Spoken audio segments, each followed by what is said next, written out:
పర్లేదు పర్లేదు కూర్చో. నువ్వేంటి ఇక్కడ? పెళ్లి చూపులు అక్కడ. అయితే నువ్వు ఇంకా ఎదగాలి పార్దు. అంటే ఈ డైరెక్షన్లో కాదు, ఇక్కడ ఈ ఏరియాలో.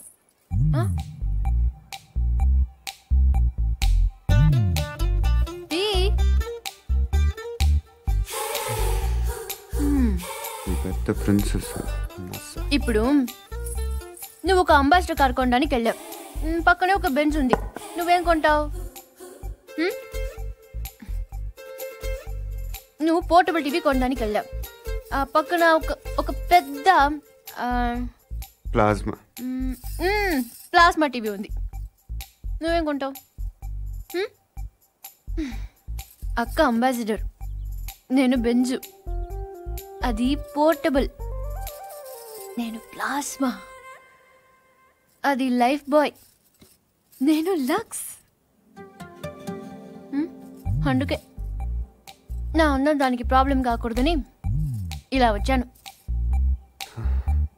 దేవుడు దయ వల్ల దానికి పెళ్ళైపోతే అక్కడ గంటకు తగ్గ బంటలో హృతిక్ రోషనో అభిషేక్ బచ్చనో దొరకపోలే.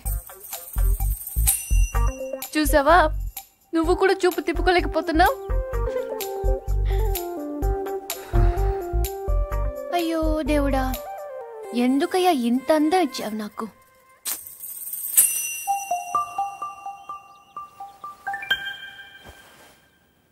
బాధపడకు పూరి.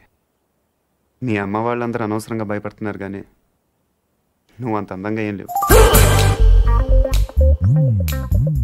కళ్ళేమంత పెద్దవి కావు. ముక్కు కూడా ఎవరో కొట్టినట్టు కొంచెం లోపలికి. పెద్ద కలర్ కూడా కాదు కదా, ఇంకెందుకు భయపడటం? అంటే నేను అందంగా లేనా? వాళ్ళందరూ చెప్పటం వల్ల నీకు అలా అనిపిస్తుంది తప్ప.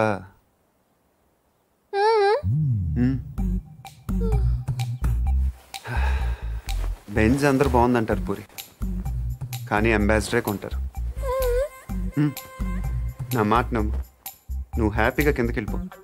ఎవడు బాగున్నా ఉంటాడు, చూస్తాను. పార్దు, ఇంకొకసారి చూసి చెప్పు.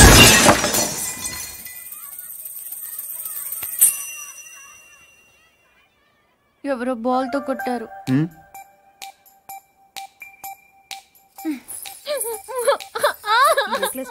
బీరోలు పెట్టు. ఏమైంది? ఏంటి? ఇడ్లీ బాగుంది, చట్నీ మాత్రం చాలా చండాలంగా ఉందని చెప్తుంది అక్క. ఓహో, అది కాదా? కనీసం కార్పొడనే వచ్చారు, సంతోషం అంటుంది. అది కూడా కాదా? ఊరుకో ఊరుకో, దాని బాధ ఇడ్లీల గురించి చట్నీల గురించి కాదు. రైట్? పైన మేడ మీద నేను చెప్తామ్మా, నేను చెప్తాగా. పైన మేడ మీద టీవీ చూస్తుంటే కరెంటు పోయిందట. ఇంత ఖర్చు పెట్టి ఫంక్షన్లు చేస్తారు, ఓ జనరేటర్ గురించి తగలేయకూడదు అంటుంది. ఏమ్మా? అదే నేను తిన్నానమ్మా. అయ్యో, ఏంటైందిరా? ఓహో, చెవిపోట. ఏంటమ్మా? గొంతునొప్పి కూడా ఉందా కదా? ఏమైంది నాన్న? నేను చెప్తాను. ఆ పార్దుగాడు దీన్ని అందంగా లేదన్నాడు. పూరి అందంగా లేదన్నాడా? Go and talk to him. Don't worry, Annaya. I will handle the matter. Take the plate, ma.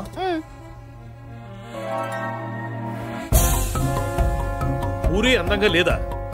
ఏ వాళ్ళ అమ్మ అందంగా ఉందా? వాళ్ళ పిన్నులు అందంగా ఉన్నారా? మేము కళ్ళు మూసుకొని కాపరాలు చేయట్లా? ఎవడవే నువ్వు?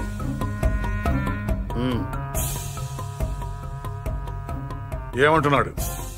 మన డిమాండ్స్ ఏమిటో చెప్పమంటున్నా. పూరికి సారీ చెప్పాను.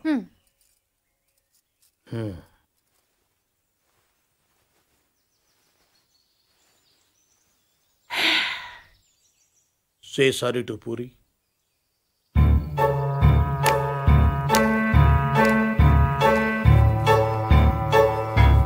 ఏమిటయ్యా నీ ప్రాబ్లం? ఇంతమంది నన్ను అందంగా ఉంటున్నారు, నువ్వు ఒక్కడే కాదంటున్నావు. లోపల నీలో ఉందా, దానిలో ఉందా? మనలో ఉంది. నువ్వు నోరుమోయ్. సారీ చెప్పవయ్యా మగడా. బావగారు, ఈ విషయంలో మాకు అన్యాయం జరిగితే మేము ఊరుకునేది లేదు.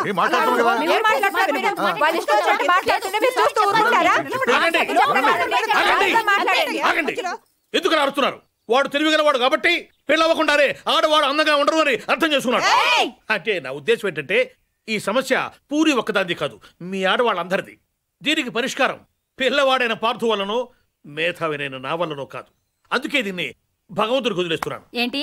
నేను ఇప్పుడు 3 అంకెలు లెక్క పెడతాను. 3 అనేసరికి వర్షం పడిందో మీ ఆడవాళ్ళంతా అందంగా ఉన్నట్లు లెక్క. పడలేదు. ఇది అన్యాయం అయ్యా. ఏదన్యాయం? మేము ఒప్పుకోం. ఎందుకు ఒప్పుకోవు? వర్షం అంటే ఎక్కడో ఆకాశం నుంచి పడాలి, మరి 3 అంకెలు అంటే లేకపోతే 3 లక్షలు లెక్క పెట్టమంటావా ఏంటి? మేము అసలే లెక్కల్లో పూర్బాబు, అంతకన్నా కౌంట్ చేయడం మా వల్ల కాదు. 1